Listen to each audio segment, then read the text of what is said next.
Megadeth, you guys have been having sort of an already strained relationship. Did you feel that way? And if so, what exactly do you think was contributing to the strained relationship? It's episode 230 of the Cassius Morris Show. Thanks for tuning into this brand new edition of the podcast. Big shout out to everybody who tuned in to the last episode, which went down live on YouTube, episode 229. For anybody who missed it, we did a live music reaction stream where basically I had all of my listeners who do music and who were inclined send in a few tracks. We played them live, we gave feedback, we had the audience give feedback, and I gotta say, it was quite a success. If you're looking for the video on YouTube, it unfortunately got flagged. Now, this is a new thing, obviously, like I just said, so I figured if you had permission from an artist, that would be enough. But apparently now, the artist doesn't have to put in a copyright strike themselves. The YouTube algorithm will pick up when you're playing somebody's song, if it's also on YouTube, and it will basically copyright strike it regardless of how the artist feels. So I could contact each and every individual artist and have them try to take off the strike, but one, that could potentially be messing with my channel. I mean, we could be risking deactivation if we really push it.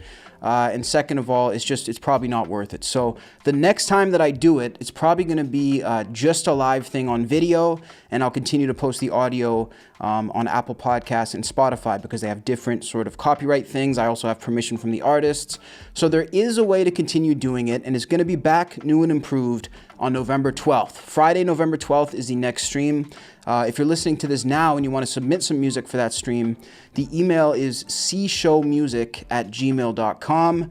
cshowmusic@gmail.com. It's also in the description of this audio and video. And really looking forward to continuing this, man. You guys have some amazing talent. I could gush about it all day. You know, I know why you guys are watching this episode today.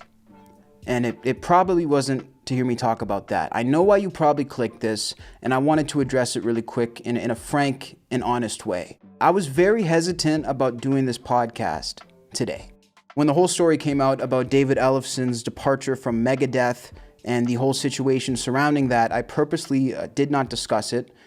And really my motivations behind doing this podcast today was to maybe try to bring some clarity to people and really personally get a little bit of clarity on this as well.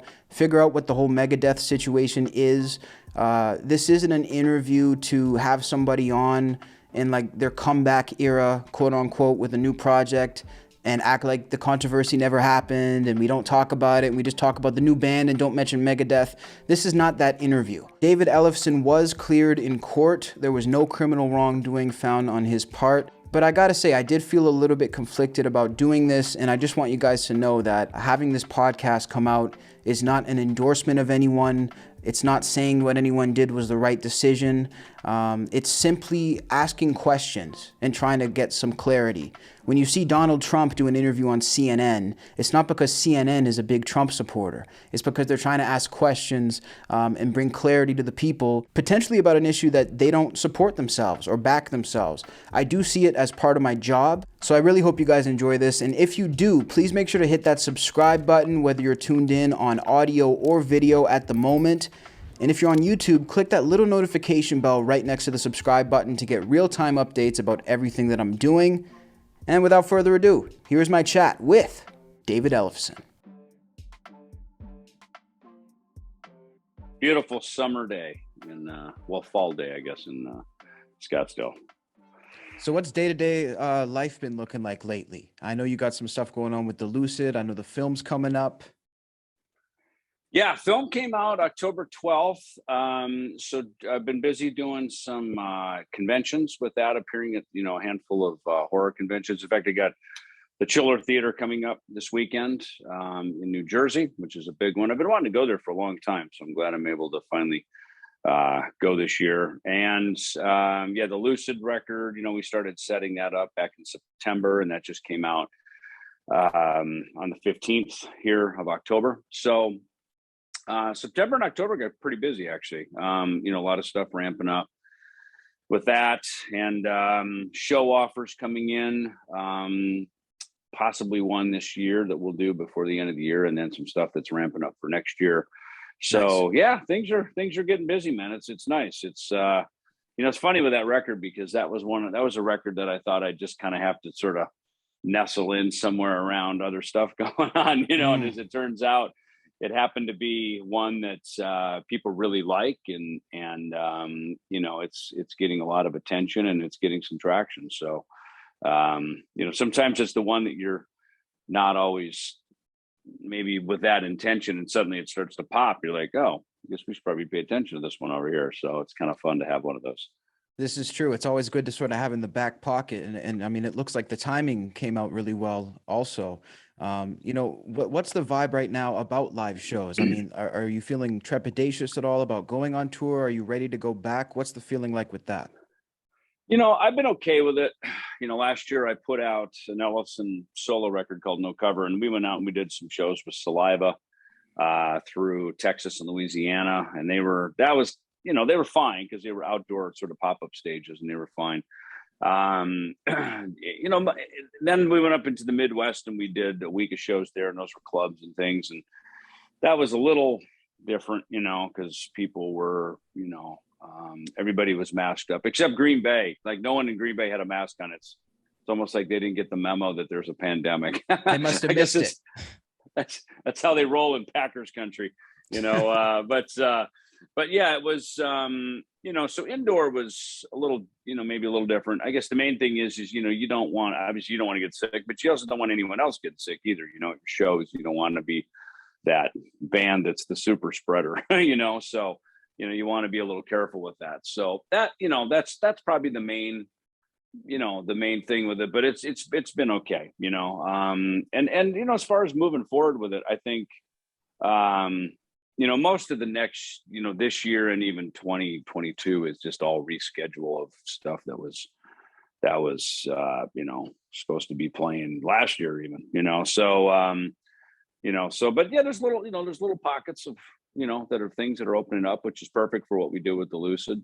That's just fine to go out and bang a few shows and have some fun with it and see where it goes from there. Would you have any second guesses about performing at venues with a vaccine mandate? Honestly, I'm open. Look, I'm double vaxxed. I've already had COVID. Once I was vaccinated, and I can speak from experience, I blew through it really quickly, a couple of days. A couple of days is when I felt really shitty. And then it was done and it was gone. And 4 days later, I tested negative. So in my opinion, the vaccine worked, because they never said you weren't going to get it. You weren't going to get COVID if you're vaccinated. They just said, you're not going to end up in the hospital and your symptoms won't be very bad. And they were right. I mean, it worked, and I got through it. And, so, the people that I know that were not vaccinated that got COVID, it was kind of shitty, like at least the ones that I know, there have been a couple of, I just thought I had a cold, but a lot of them, they were down for a couple of weeks, maybe a month. And how I felt for 2 days, I wouldn't want to feel like that for a month. That's fair enough. You'd be done. Yeah, you'd be done. I had a little lingering cough afterwards. If I give anything, I get respiratory stuff when I get sick, from just traveling all these years, on the road and flying and all that stuff. But so that was kind of to be expected a little bit, but like I say, I got through it pretty quick. So to me, I'm glad I was vaccinated. I don't like getting vaccinated either. I mean, I just remember as a kid, fourth grade, you get the note from your parents, they take this home, have your parents sign it, you come back, everybody gets in line, you get the shot, you shut up and you move on. So I'm not like an anti-vaxxer or a pro-vaccinator. I'm just saying, when the frickin' world's in trouble, get on board is my opinion, and that's what I did. I just got on board, do it. Why have a reason that they deny access to a venue? Why have a reason that, they look at you like, dude, you're not vaxxed. You could have been the one spreading it, because that from what my doctor told me is how it spreads, as non-vaccinated people can be asymptomatic carriers. So being vaccinated, I feel like I'm not only doing my part for everybody else, but I'm also protecting me and, everyone around me as best I can. Yeah. So it wouldn't be a deal breaker for a concert. Look, I'm not the one promoting the concert. I feel like I'm walking in, I've done my part, I've learned the songs. I know the set, you know what I mean? I've rehearsed, I'm vaxxed, I'm good. You know what I mean? That's kind of how that's my approach with it is bring your stage clothes, bring your bass, know the songs, be vaccinated, be ready for duty. You know what I mean? Show up ready for battle. And I mean, that to me is just, that's my approach. I'm staying out of all the other BS that goes along with it. It's, when you show up to a gig, it's no excuses. You don't go, well, I didn't learn that song, or, yeah, hey, listen, guys, I didn't really have time to practice very much. Like, no, that's inexcusable at a gig. When you're called on a gig, you suit up, show up, ready to go. Look the part, play the part, do the deal. And so to me, that's part of being, in this COVID world is be ready. Be prepared and do it. So that to me, it's about the gig. It's not about politics. It's not about opinions. It's not about any of that bullshit. Fucking show up and do your gig, man. Be ready to go. That's the deal. Moving back into the public light, obviously doing a bunch of different ventures, it's a big, exciting time. I'm curious if you feel like things are sort of returning back to normal compared to the whole falling out in May, or does it feel like there's still bits of that lingering for you? I'm curious. No, I feel reset. I look, I wanted to take some time to just kind of recover myself, and just kind of go through that, and, just take the time, be with my family, and just, that I think that was number one above all else. And, I don't take much time off. It's not in my nature. I get up and I go, you know what I mean? But, to clear the schedule and not do any interviews, no studio dates, not working anything, and really just take some time off, and even put the bass down for a little while. And just, I've always got a handful of music projects in the pipeline. I mean, it's my nature. I'm always writing.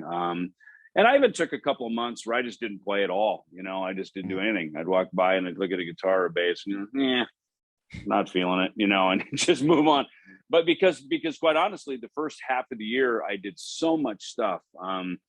I'd written, I had a couple of records, so there's, I've got stuff, in the pipeline, to be released, and obviously the Lucid was one of those.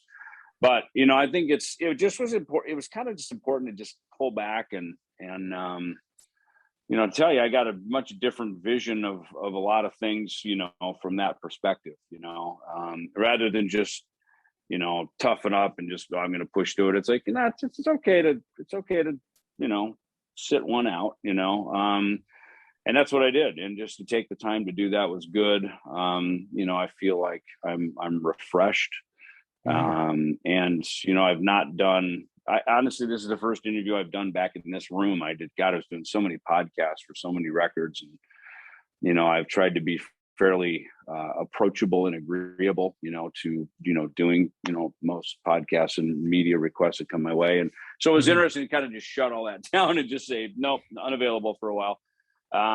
So this is the first time. I spent a lot of time here working, recording, writing, doing stuff. And it's funny, this is kind of the one room of my house I sort of intentionally stayed out of, just kind of, let me close the door and kind of hang out over here and watch Netflix and, be a binge watcher for a while and do that kind of stuff, So, just do some other things in life besides, career, oriented things, So that was actually good for me. And I should probably do more of that, to be honest with you, in my life. Take more breaks and take more time where I'm, sort of off the grid maybe a little bit and just kind of regroup, So, you learn a lot of stuff, when sometimes when a moment happens in your life, whatever it is, it's, you kind of go, all right, there's an opportunity to grow and kind of look at things a little bit differently. Yeah, 100%. It's interesting because Megadeth had stated in their statement that you guys have been having sort of an already strained relationship. And that would lead me to ask you, did you feel that way? Do you agree with that part of the statement? And if so, what exactly do you think was contributing to the strained relationship? I did not feel that way.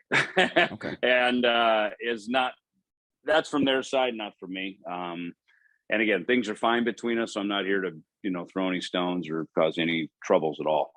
But that, to me, again, suit up, show up, do the gig, keep moving on. Look, obviously long history, and all that. And I like to think we tried to kind of work to stay in the moment, and keep moving forward. Look, I'm busy doing a lot of other things, when that group stopped working, I began working on other things. When a tour stopped, I got on other things. When we weren't recording or writing, I worked on other things. And that's just kind of the nature of how life is these days, and how even our business is. I look at some of my friends that do the same thing. They play in other big groups, and they'll do some other things on the side.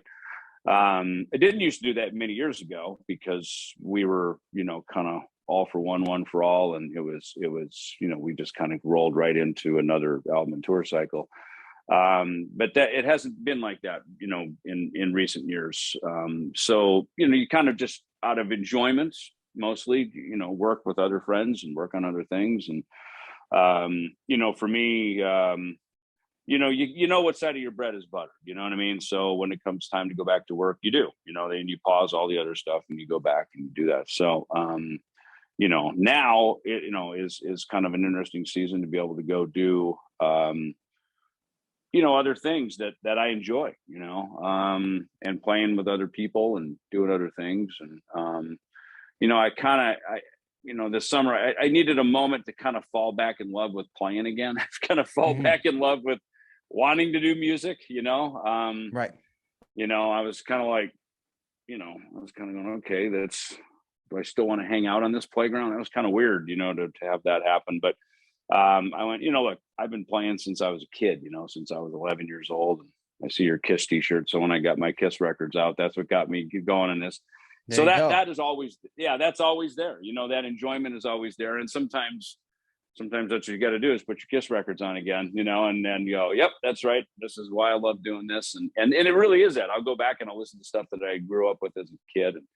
And it's like, God, there's that feeling again, right? And music to me does that. Music brings that feeling back, where I'm like, God, that's right, man. Remember this when I was a kid, and still kind of had stars in your eyes, and you wanted to figure it all out. And, so it's, it's funny how just going back and listening to Cheap Trick and Kiss and some of my, stuff that I was listening to growing up, a Boston record or something, it kind of, it gets the mojo going again, it makes me go, that's right. This was always the sort of divine purpose, if you will, Right. is to keep doing this, So, look, life hands you different cards, play your hand, and then you move on. So, what's past is past, and I wish everybody the best. We all move forward now doing this. 100%. Do you feel like that moving forward, do you think that means it's sort of the end of maybe a personal relationship with, say, somebody like Dave, or is that maybe still something in the cards? I'm just trying to clarify. Is it more of a professional break or more of a personal break? My view on that is, look, relationships are never really fully done. You know what I mean? It's like, and especially one where you've had sort of a brotherhood and a professional and friendship and all these other things. Because that's anybody who knows who's watching this. If you're in a band, it's not like, dude, it's just business. You're creative, you're friendly. There's business. There's all those things are intertwined. It's they're all it's all part of that. So if we're not hanging right now, that's again, I don't wish anybody any ill will. I wish everybody the best. I think that's one of the ways to sort of bless it, and you give it your best, and you give it your best energy, and not harbor grudges on anything. Instead of being sad that it's over, be glad that it ever even happened. We got to live a dream. You know what I mean? We got to do something most people will never get to do, and we got to do it. So if this is the sort of exit from that, or a timeout from it, whatever it is, then that's let it be what it is. It's funny how life, I would just love that analogy. There's a reason the rear view mirror is very small in the car, because you're not supposed to spend all your time looking at it. Look through the big windshield up front. That's where the action, that's where you're headed. That's where your hope is. It's where your future is, where everything is. So it's easy to micromanage stuff in the rear view mirror, but it's like, man, that's all meant to be behind you, and, so, the good news is, look, our songs still get played everywhere. They get played on the radio. I hear them around. I see people wearing our t-shirts, and it's just kind of like, cool. That's awesome, man. It's good to be, I'm proud to have been a part of all that. Yeah, no doubt. And that makes me think back. You mentioned when you were younger, sort of being that fan who had just had those records on repeat and such. How did this Mm. entire, and I mean, obviously it's still going. How does this entire experience compare to when you were just that kid in that room, hoping that one day David Ellefson could be somebody? I mean, did it stack up to those expectations? Was it better, worse? Yeah, that's a great question because, in fact, it's a really good question. I don't know that anybody's Thank you. ever asked that before, actually, out of all the questions. It's funny. So I use this as an example. So Greg Hannibal, my good friend growing up, we were Kiss fans and played in bands together. He moved to LA. We met Dave and started Megadeth together. And he ended up after a couple of months, we let him go, and he's a lawyer, lives back in Mankato, Minnesota. And I remember one time he hit me. I think I was running around the Rust in Peace tour or something. He hit me on I don't know, like it would have even been probably an email or a text. So I don't know when it was. It was somewhere around that time. Maybe he wrote me a letter or something. And because he was in the Navy, he was over in the Gulf War. And he sent me let's assume it was a letter. And he said, "Dude, I see how big you guys are and how everything's going. Dude, you made it." And I'm sitting there going, I mean, I guess, like we're playing arenas, we got all the big stuff. But is it as big as Kiss? No, it's not. Well, so it could still be bigger. You know what I mean? And I think there's always this, it could be more, it could be bigger. But That yet I look hunger. around and go, yeah, and I look around and go, well, yeah, but look, I guess we are playing arenas. We're not, we're not, I threw Rust in Peace was kind of a rebuild. So we weren't really we were starting to earn more money, but, we had to, we rebuilt the band and rebuilt the management. And I was coming off of a drug addiction and, from the 80s and stuff. So it was a rebuild, it really didn't kind of start to hit the jackpot until Countdown to Extinction. That's when it started to feel like, okay, buy a house, live like a real human being, and, really, really make a proper living as a recording artist.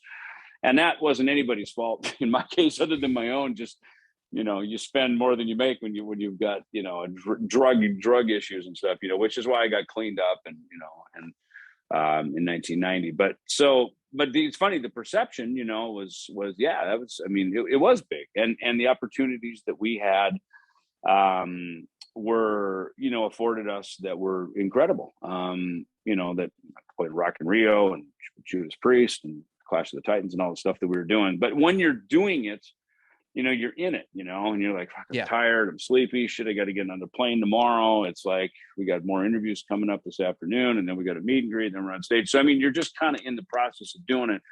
So you're not going, dude, we made it. It's we always kind of think there's this sort of American Idol moment where it's like, you're there, the work it takes to get there. Once you're there, it's still another performance. It's just another, it's another, I don't want to call it another day at the office, because I never look at this like it's work, because it's not.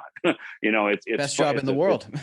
It's a labor of love, but when you're doing it, there's obligations, there's people to whom you're responsible, to and accountable to and stuff. So, there are obligations, and you have to, you have to, be present for it, and that part is, I guess, like a job, that you have to be there and have to show up. So, I think it's kind of, when it hit me that, like, we finally made it. This is funny.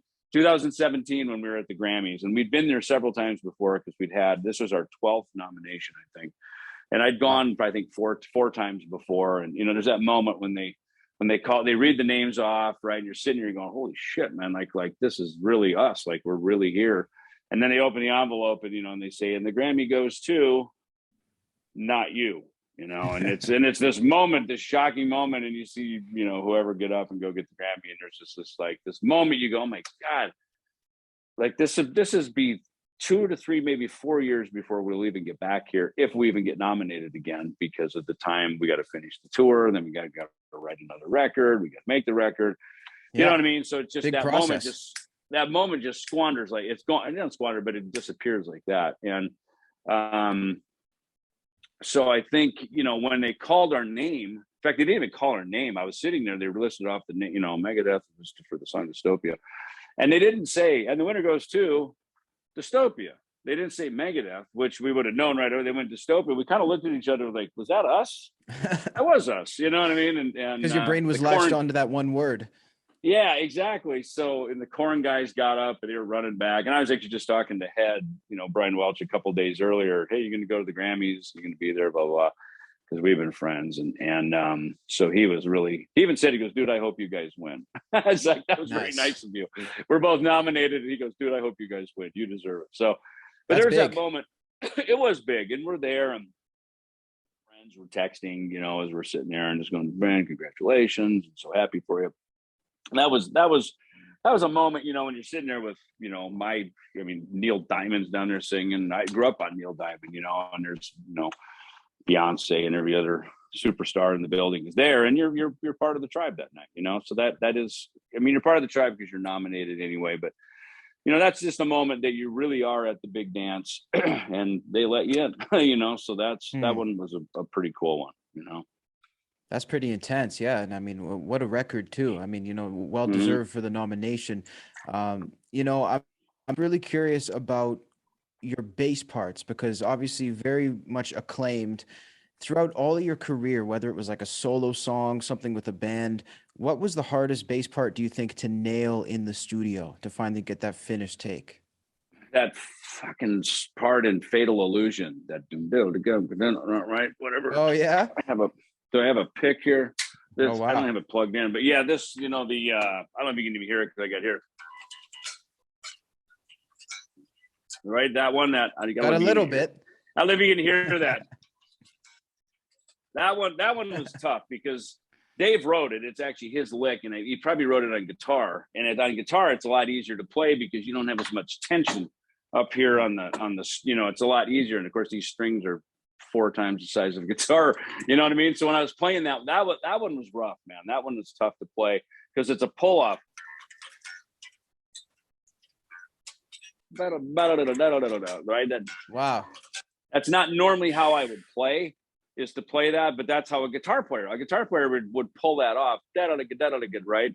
But a bass player, at least me, bass player, I would never pull. I wouldn't do pull off. The bucket. You'd pick it like dig it, right? So, so the pull off of that was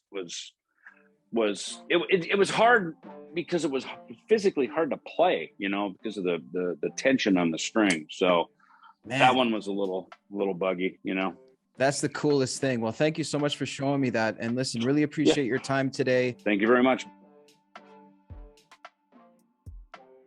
I want to thank David Ellefson for taking the time to come on the podcast today. A couple uncomfortable moments in that interview, I think. He didn't seem to like my COVID vaccination question at all. I was sort of perplexed with the way that question was answered. And I know that when I was continuing to probe and dig about the Megadeth stuff, it was starting to get a bit uncomfortable. You guys could probably sense that too. But again, what am I to do? For me, the options were either you don't do this at all, or you do it and you put all the cards on the table and you ask the questions that people really want answered. So hopefully I've done my job in that regard. If you enjoyed this, please make sure to click that subscribe button, whether you're tuned in on YouTube, Spotify, Apple Podcasts. And for all my video YouTube viewers, please click that little notification bell right next to the subscribe button. It'll give you real-time updates about everything I'm doing. For artists, when to submit your music. We're going to start giving the opportunity to ask questions to these artists more frequently soon, which is something that I really want to get back to. And always something up the sleeve, my friends. You guys know me. I got a lot coming down the pipe for you. I came on the last outro, and I vowed to you that the next few episodes will be big. We're going to go on another big run. We're going to keep doing interesting, innovative things for the show for you guys. And I'm having a ball, man. I'm enjoying myself like you would not believe. And it's been a fantastic time. Little update for anybody who's been wondering, because I know and I appreciate anybody who has messaged me about this, by the way. Questions about the concussion, which I was facing and I guess still am facing. I just wanted to throw a little update in there. I was watching Tom Segura talk about his injury when he broke a bunch of bones in his leg, I believe. And I sort of was out of the loop with a lot of popular podcasts for quite a while because I was working so hard on my own show that I really wasn't paying attention. And that was a mistake that I remedied. And while I was getting more in touch with what had been going on the past year, I saw this video. And my point in bringing this up is Tom Segura said that breaking bones in his legs and stuff was far more emotional than he ever could have anticipated or expected. He said it was an incredibly emotional experience, and that really hit home with me, because that's exactly how I felt about this concussion. Listen, I didn't know a thing about a concussion before this. Like, usually you think somebody would get it while playing sports or something, and they do, and 99% of the time they're fine in 2 weeks. But due to the nature of how my head was impacted, I'm coming to realize it's a lot more serious than I thought. It was very serious.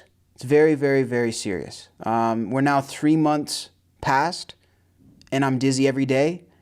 I can't get through the day without taking Gravol 3-4 times a day. And it has just been really scary.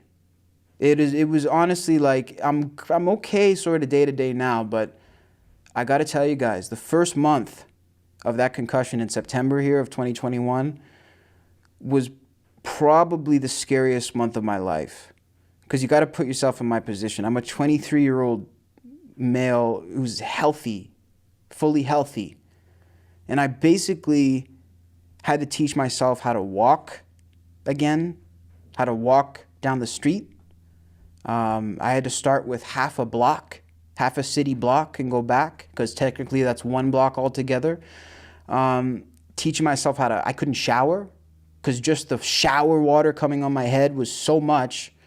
I would have to bathe, and basically having to, I live alone. So I'm teaching myself basically how to walk, how to bathe, how to talk.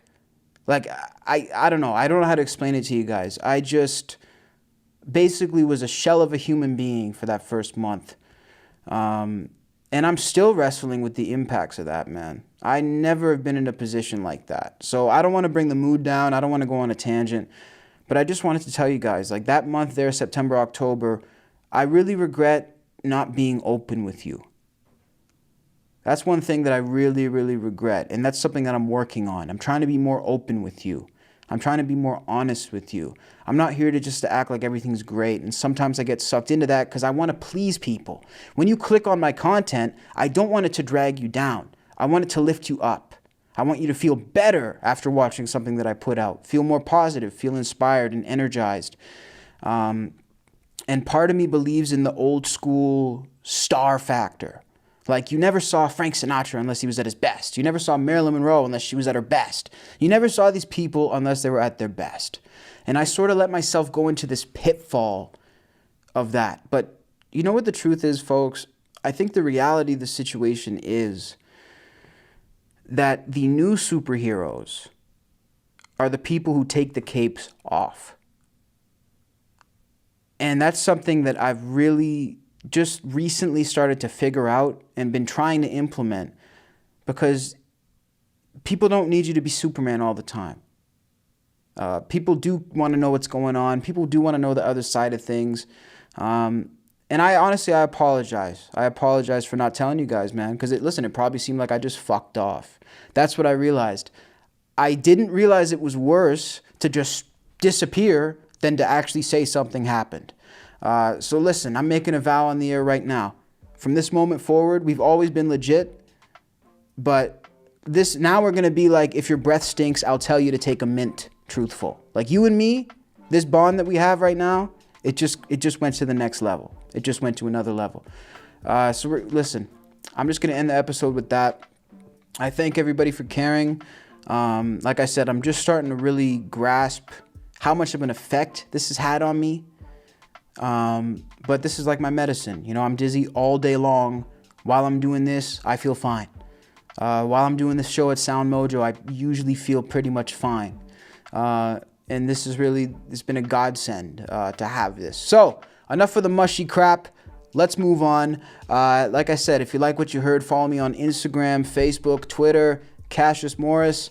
The podcast is up every single week. I'm up every single week at Sound Mojo, a division of Watch Mojo. Some awesome work going on there. We have an interview. Actually, I can't even tell you who we have. Guitar icon coming up, folks. And we also have plenty of those coming up on this program here. Thanks so much for tuning in to episode 230 of the Cassius Morris Show. Catch you guys next time. Rock on.